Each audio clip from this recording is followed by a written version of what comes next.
एके दिवशी जंगलात धावण्याची शर्यत ठेवली होती. सर्व प्राणी खूप उत्सुक होते. जुन्या काळातील गोष्ट सगळ्यांना माहीत होती. सशाने झोप काढली म्हणून कासव जिंकला होता. पण आत्ताचा काळ बदलला. ससा आणि कासव हे दोघे खूप चांगले मित्र होते.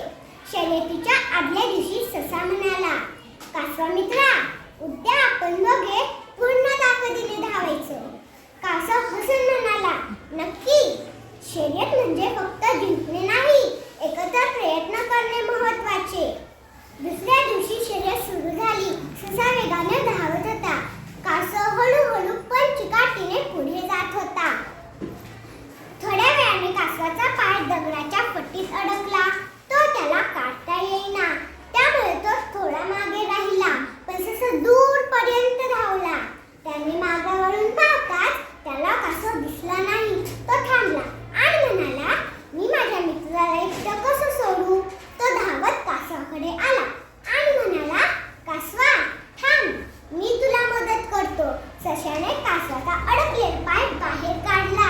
कासव उभा राहिला. दोघे एकत्र जाऊ लागले. रस्त्यात एक नदी लागली. कासव सहजच पुढे गेला.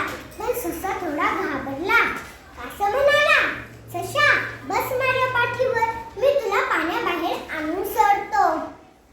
कासवाने सशाला पाठीवर घेतले आणि पोहू लागले. कासवाने सशाला पाठीवरून उतरवले. त्यानंतर ससा जोरात धावत आंब्याच्या झाडापर्यंत पोहोचला. मागून कासवही हळूहळू पोहोचले. जंगलातील सगळ्या प्राण्यांनी टाळ्या वाजवून स्वागत केले.